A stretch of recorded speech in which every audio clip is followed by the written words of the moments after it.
미국 교회의 복음주의 신학자여 목회자인 토저 목사님은 미국 교회의 세 가지 문제점을 이렇게 지적했다고 합니다.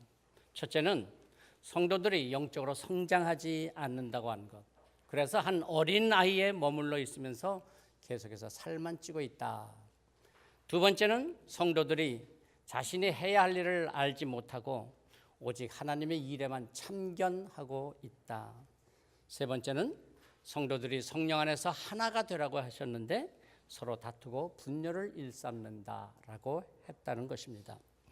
미국 교회를 향한 그의 지적은 오늘 우리 한국 교회에도 그대로 적용될 수 있지 않을까 생각해 봅니다. 오늘 우리의 신앙이 진정 영적으로 성장하고 있습니까? 아니, 영적 성장이 멈춰지고 그리고 오히려 세상적인 어떤 상식과 지식으로 우리를 살만 찌우고 있는 것은 아닌지, 또 성도로서 신앙 훈련을 하려고 하지 아니하고 그저 옳다 그르다 그것만 따지고 있지는 않는지, 신앙적인 가치가 아니라 세상적인 방법으로 신앙생활을 우리는 하고 있는 것은 아닌가 하는 점이죠. 어린아이가 태어나서 한 달, 두 달, 한 해, 두 해가 지나면 키가 자라고 생각이 자라가야 합니다. 만일 육체적으로나 정신적으로 자라가지 않으면 부모는 당장 아이를 데리고 이 병원 저 병원, 이 의사 저 의사 선생님을 찾아다니면서 건강검진을 받고 그 이유를 찾을 것이고, 그리고 그 의사 선생님의 진찰 결과에 따라서 치료를 받게 될 것입니다. 우리의 신앙생활도 마찬가지 아닐까요? 예수님을 나의 주님으로 영접하고 성령님께서 오셔서 내 안에 내주하시게 되면 우리의 신앙이 자라가고 영적 성숙이 이루어지게 됩니다. 그런데 오래 신앙생활을 하면서도 신앙이 자라지 아니하고 늘 갓난 어린아이 신자로서 머문다고 한다면 그 신앙생활에는 어딘가 문제가 있는 것이죠. 하나님의 말씀으로 진단을 받아서 그 연약한 부분을 찾고 영적 성숙을 이루어 가야 합니다. 교회도 그렇습니다. 하나님의 부르심을 받은 성도들이 마음을 모아서 주님의 몸된 교회를 가꾸고 세워갈 때 한 해, 두 해가 지나면서 교회가 성장해 가야 합니다.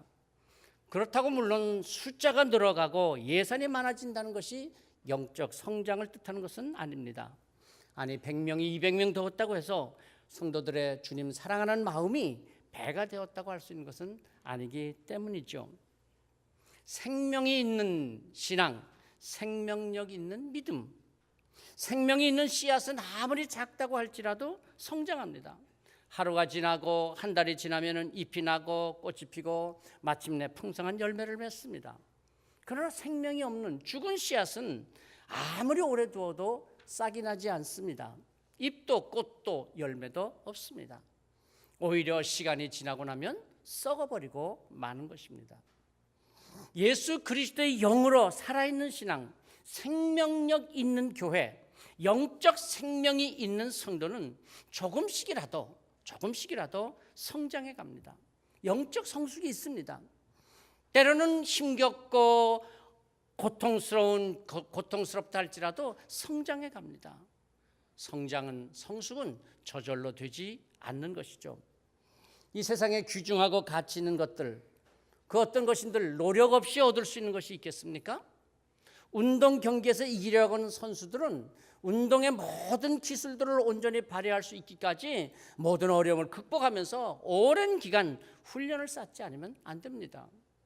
우리가 볼 때는 그저 쉽게 보이는 숙련된 기술자들, 그들이 일하는 거 보면 참 쉬워 보이지만 그가 그 숙련된 단계에 이르기까지는 오랜 시간 반복하여서 훈련하는 수고와 고통의 시간이 있었습니다. 영적 성숙도 반복하여 훈련하는 수고의 시간이 있어야 성장의 기쁨을 가질 수 있습니다.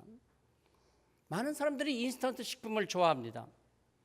그러나 그 인스턴트 식품 먹으면서도 이거 건강에는 좋지 않은데 잘 압니다. 그래도 애용하는 것은 그게 편하기 때문이죠. 수고하지 아니하고 손쉽게 조리할 수 있기 때문입니다. 물론 음식이야 편하게 해 먹을 수 있으면 좋겠지만 신앙의 성숙, 인격의 성숙을 이루는 일은 인스턴트가 있을 수 없습니다. 영적 성장은 눈물과 수고로 채워진 긴 시간을 통해서만 가능한 것입니다. 바울 사도는 에베소 4장 13절에서 성도들의 영적 성장의 목표, 그것을 그리스도의 장성한 분량이 충만한 데까지 자라가야 한다, 그렇게 말씀하셨습니다. 그리스도의 장성한 분량까지, 표준 세번역 성경은 이렇게 번역합니다. 그리스도의 충만하심의 경지에까지 도달해야 한다라고 했습니다. 천재, 우리는 천재를 부러워합니다. 그러나 천재는 타고나는 능력이 아니라 고통을 감내할 줄 아는 능력일 뿐이다, 그렇게 말했습니다. 많은 사람들이 수고하고 노력하지 아니하고 저절로 천재가 되고 유능해지기를 바랍니다. 그러나 우리가 천재라고 부르는 그 사람들은 작은 것일지라도 계속해서 반복하고 훈련하여서 자기의 재능을 키워간 것입니다. 천재들은 무서울 정도로 집중하여 노력하는 사람들입니다. 바울 사도는 아들처럼 사랑했던 디모데에게 편지를 하면서 오늘 이렇게 말씀합니다. 경건에 이르도록 자신을 연단하라. 경건에 이르도록 자신을 연단하라. 너의 삶이 신앙적인 삶이 되도록 네 자신을 훈련하라 라는 말입니다. 장깔백 목사님은 우리의 신앙생활을 두 가지로 요약할 수 있는데, 하나는 누구든지 나를 따라오려거든 자기를 부인하고 자기 십자가를 지고 나를 따르라고 했던 주님의 말씀, 거기에서 계속적인 자기 부인의 삶, 그래서 옛 생활을 계속해서 털어버리고 자기를 내려놓는 삶이라고 했습니다. 이전에 가졌던 잘못된 삶의 습성들, 잘못된 가치관, 잘못된 의식 계속해서 끊어버리는 것이 신앙생활입니다. 그리고 또 하나는 순례자의 길을 가는 것이다 라고 했습니다. 순례자는 과거에 매이지 아니하고 계속해서 앞을 보고 나가는 사람입니다. 과거에 미련을 두지 않습니다. 순례자는 저 앞에는 최종 목표를 향하여서 나아갑니다. 우리의 신앙생활이란 하나님께 소망을 두고 하나님의 뜻을 이루기 위해서 사는 것입니다. 계속하여 반복되는 우리의 삶을 통해서 변화의 삶을 향해서 나아갑니다. 생각이 변하고 마음이 변하고 말이 변하고 행동이 변화되고 계속하여 변화되어 가다 보면 변화에 익숙해진 성숙한 삶이 됩니다. 생각을 하고 다짐을 하고 그래서 변화된 습성이 나오는 것이 아니라 계속 변화를 위해서 반복적으로 훈련해 가다 보면 그 변화의 삶이 아주 익숙해지고 습관이 되는 것입니다. 삶의 방식, 생각하는 것, 가치관이 새로워지게 되어서 아주 자연스럽게 새로운 삶, 익숙하게 믿음의 길을 갈 수 있게 되는 것입니다. 생각이 반복되면 행동이 되고, 행동이 반복되면 습관이 되고, 습관이 반복되면 성품, 인격이 된다고 하지 않습니까? 억지로 경건 생활을 하려고 해서 되는 것이 아니라 경건한 삶이 습관이 되고 자유로운 삶이, 그래서 경건한 삶이 되는 것입니다. 여러분, 자동차 운전을 한번 생각해 보세요. 모두들 자동차 운전을 처음 배울 때 이론적인 걸 배우지 않습니까? 뭐 운전하는 방법, 그건 그렇게 오래 걸리지 않습니다. 어렵지 않습니다. 불과 때로는 몇 시간이면은 다 알게 됩니다. 그런데 운전을 하려고 한다면은 그 아는 것을 몸으로 익혀야 합니다. 운전이 익숙해져서 뭘 생각하고 판단하고 그래서 운전하는 것이 아니라 아주 익숙해져서 그래서 자연스럽게 핸들을 틀고 브레이크를 밟고 자동차를 조작합니다. 여기까지 시간이 얼마나 걸린다 그럽니까? 여러분, 얼마나 걸리셨어요? 대개들 말하기를 3년쯤 걸린대요. 그 전까지는 그냥 이때 어떻게 해야 되나 생각하고 판단하고 그래서 운전을 조심조심 하겠죠. 그런데 그 다음 3년쯤 훈련이 되면 그 다음엔 그냥 자연스럽게 운전을 하는 거죠. 소위 그야말로 드라이브를 하는 겁니다. 운전의 즐거움을 알고 기쁨을 알게 되는 것입니다. 편안한 마음으로 운전을 하게 되는 것이죠. 신앙생활도 처음에는 좀 힘겹기도 하고 무리가 되기도 하고 어렵기도 합니다. 그러나 말씀을 묵상하고 말씀에 익숙해지고 기도하고 기도에 익숙해지고 전도하고 전도가 자연스러워져서 말씀 묵상, 기도, 전도가 신앙생활의 한 스타일이 되고 성품이 되고 신앙 인격이 될 때 비로소 성숙한 신앙인이 되는 것입니다. 우리의 삶이 변화되기를 바랍니다. 새로워지기를 바랍니다. 그런데 사람들이 바라는 변화의 스타일이 세 가지가 있다는 거예요. 첫째는 마술적 변화랍니다. 한순간에 한꺼번에 그냥 확 변화되기를 바라는 것입니다. 그러나 사실 사람은 작은 습성 하나도 그렇게 순식간에 바꾸지 못합니다. 젊은 남녀가 결혼을 하고 부부가 됩니다. 이전에 각각 살아온 삶의 습성들이 있습니다. 그런데 결혼식 했다고 순식간에 그 과거의 습성들이 다 변하고 바뀌어져서 부부의 삶이 됩니까? 아니, 한 집에서 산다고 그 삶의 습성들이 한꺼번에 변화가 됩니까? 아니죠. 결혼하고 그때서부터 평생 부부로서 서로 변화되어 가는 것입니다. 우리의 습성, 우리의 성품, 순식간에 마술하듯이 변화되는 것이 아닙니다. 마술사들이 보자기를 들고 휙 돌리면 새가 나오고 또 휙 돌리면 꽃이 피고 그렇게 변화될 수 있는 것이 아닙니다. 그렇게 순식간에 변화될 수 있다면 얼마나 좋겠어요? 예수님이 나의 주님이시오 나의 능력입니다. 그래서 순식간에 내 생각도 변하고 가치관도 변하고 말버릇도 변하고 행동도 변하고, 좀 죄송스러운 말입니다만 저도 그렇습니다만 벌컥벌컥 별거 아니라 그냥 화를 내고 언성을 높이고 혈압이 올라가는, 그 싹 변하고, 그럼 얼마나 좋겠어요.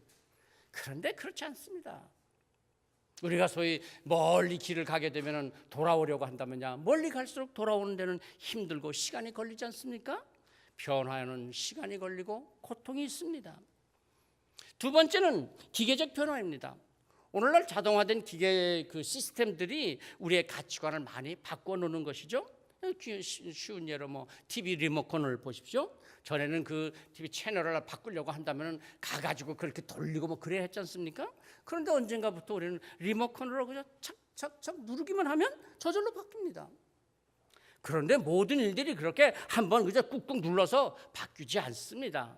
우리가 생각하는 우리의 습성이, 우리의 가치관이 리모컨 누르듯이 그렇게 척척 바뀔 수 있다면요 얼마나 좋겠어요. 그렇지 않습니다.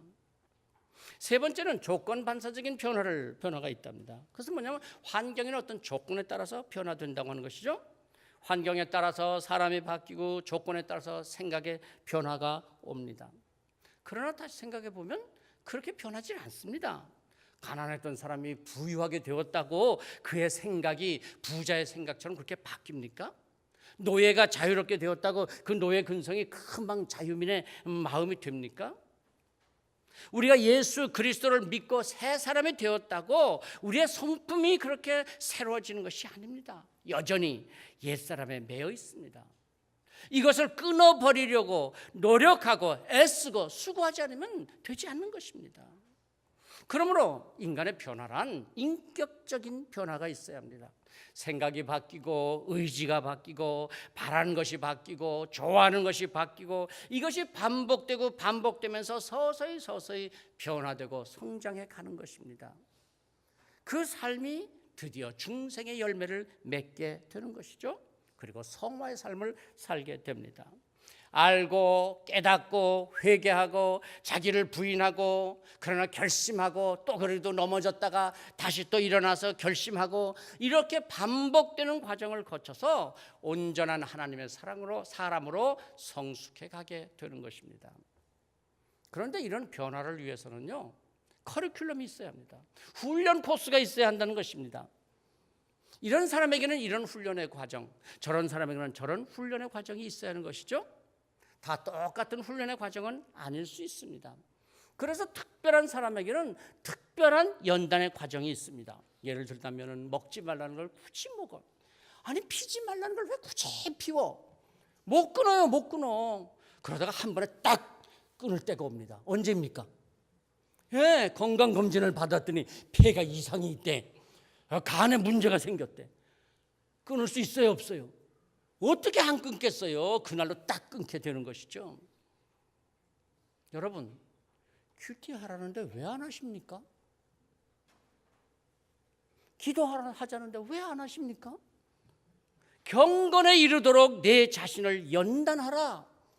왜 연단을 피하십니까? 안 할 수 없게 될 때, 안 할 수 없게 될 때를 기다리는 것입니까? 하나님께서 나만을 위한 특별 커리큘럼을 만들기를 기다리시는 것입니까? 이스라엘 백성들이 애굽에서 나왔습니다. 400년 동안 노예로 살았습니다. 노예 근성이 생겼고 노예 문화에 아주 젖어 있었습니다.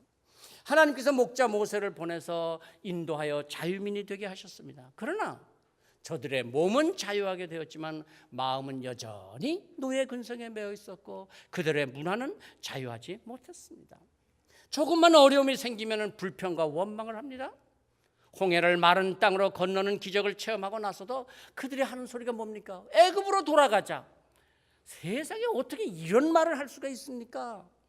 아침마다 하늘에서 내리는 만나를 먹습니다. 엄청난 기적을 보면서도 어떻게 하나님을 원망할 수 있습니까?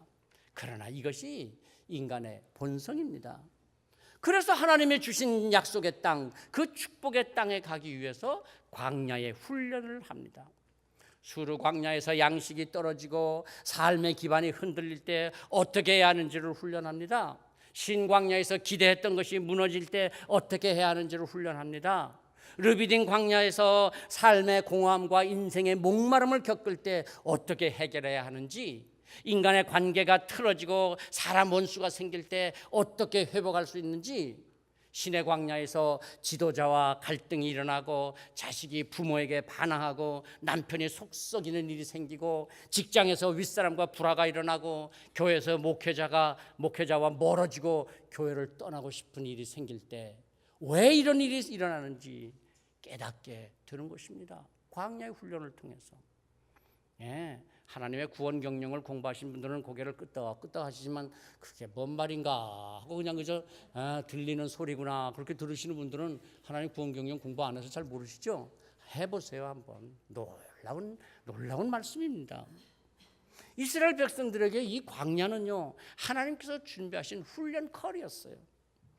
꼭 필요한 연단의 과정이었습니다. 몇 년 걸렸습니까? 40년. 그러므로 여러분 내 자신에 대해서 너무 실망하지 마시기 바랍니다. 또 비관하지도 마세요. 아니 다른 사람에 대해서 아니 어째 저래 왜 아직도 안 변해 너무 비난하거나 정죄하지도 마십시오. 우리의 자녀들이 나를 실망시킨다고 부모님 너무 실망하지 마세요. 똑같이 실망할 건 아닙니다. 그런 과정을 겪으면서 사람이 되어가는 것입니다. 광야를 지나면서 성도의 삶은 하나님의 훈련 과정을 지나 성숙해 가는 것입니다. 모세를 보세요. 그가 얼마나 훌륭한 리더였습니까? 그는 애굽의 왕궁에서 왕자로서의 훌륭한 왕궁 교육을 받았습니다. 뿐만 아니라 어머니가 유모로 들어가서 모세에게 신앙 교육을 시켰습니다. 그리고 미디안 광야에서 영성 훈련을 받았습니다. 하나님께서 모세를 위해서 준비하신 훈련 과정이었습니다. 하나님의 커리대로 다 훈련을 받았습니다. 그랬기에 그는 홍해를 가르고 만나와 메추라기로 이스라엘 백성들을 먹이고 반석에서 솟는 샘물로 마시게 하는 능력을 나타내는 사람이 되었습니다. 그런데 여러분 모세가 어째서 가나안 땅 축복의 땅에 들어가지 못했습니까? 왜 하나님께서 모세에게 가나안 땅에 들어가지 못한다고 하셨습니까? 그토록 오랜 시간 동안 왕궁 훈련, 영성 훈련, 신앙 훈련을 다 받았지만 모세가 목마르다고 부르짖고 원망하는 백성들을 향해서 아직도 그 마음에 내려놓지 못한, 훈련되지 못한 분노가 있었습니다. 그 백성들을 볼 때 그 백성들을 향해서 치솟는 분노를 다스리지 못하고 그대로 쏟아냈습니다. 하나님께서 말씀하십니다. 너는 나의 거룩함을 드러내지 아니하고 나를 믿지 아니하고 내 명령을 거역했느니라. 그래서 모세는 가나안 땅에 들어가지 못한다라고 하셨던 것입니다. 정말 모세가 어떤 사람입니까? 그 많은 기적을 나타내고 얼마나 큰 능력을 보여주었습니까? 대단한 리더십을 가지고 이스라엘 백성들을 인도한 탁월한 리더가 아니었습니까? 그럼에도 불구하고 아직도 그의 속사람은 변화되지 못하고 그는 아직도 혈기가 왕성한 사람이었고 아직도 그 불순종의 요소가 있었고 인간적인 교만이 있었던 것입니다. 경건에 이르도록 내 자신을 연단하라. 신앙 인격의 변화, 신앙 훈련, 경건의 연단, 이것이 이렇게 사실 쉽지 않은 것입니다. 그렇기 때문에 여러분 안 된다고 낙심하지 마십시오. 늘 변화되지 못하는 자신을 보면서 실망하지 마십시오. 모세를 보면서 생각하십시오. 모세가 그랬는데 나는 오죽하랴.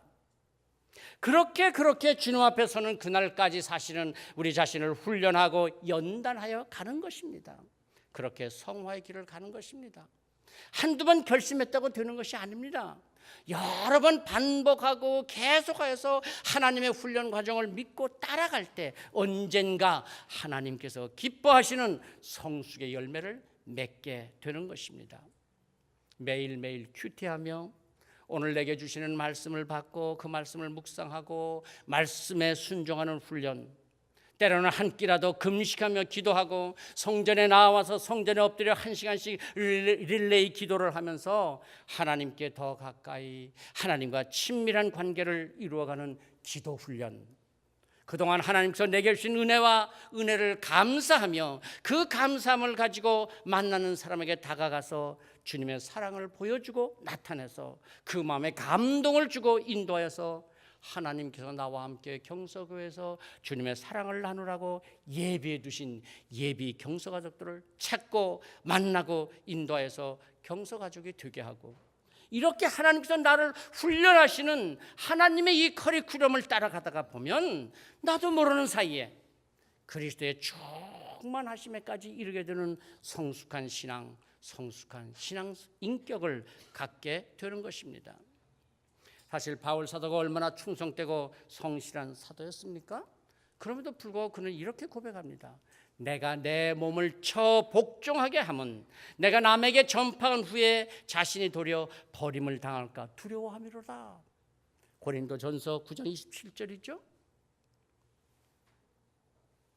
간혹 보면은 친구는 전도해서 교회로 인도하고 자기는 별것도 아닌 일에 실망해서 교회를 떠나. 이거 안타까운 일 아닙니까? 그러기에 바울 사도는 내가 남에게 전파한 후에 나 자신이 도리어 버림이 될까 두려워서 내 몸을 쳐 복종하노라. 여기서 내 몸을 친다라고 하는 이 단어는 노예나 짐승을 길들이기 위해서 치는 것, 훈련시키는 것, 그런 의미랍니다. 그렇습니다.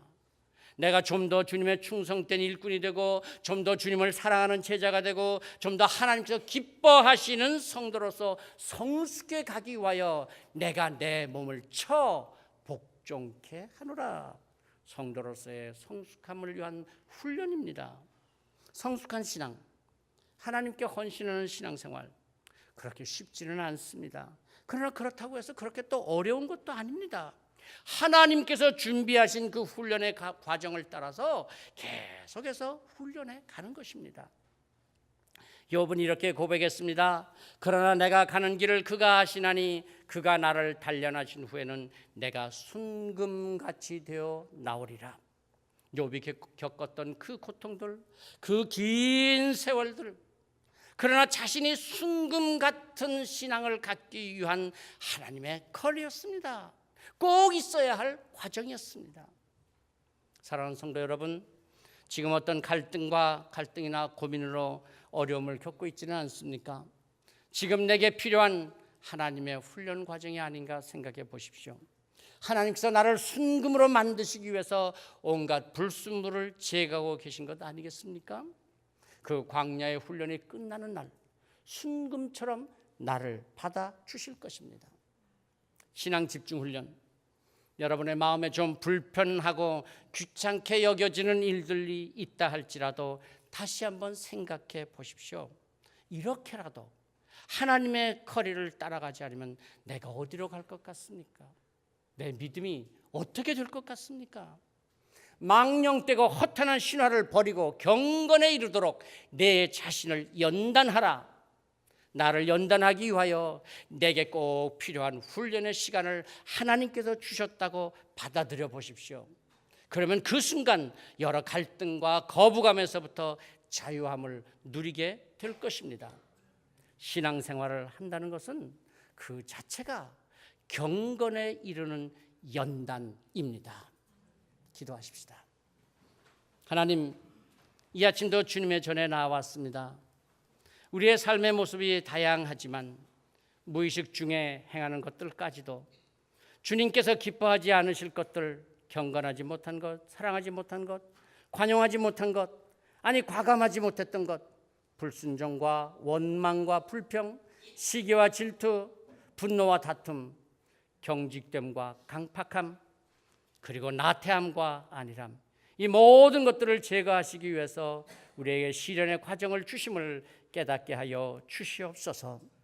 우리에게 주신 경건을 위한 연단에 조금 더 지치거나 나태하거나 거부하지 않게 하시고, 주님께서 준비하신 이 연단의 과정을 기꺼이 받아들이고 찬양하고 감사하며 새롭게 성장하는 훈련의 유익을 얻게 하여 주시옵소서. 예수 그리스도 이름으로 기도하옵나이다. 아멘.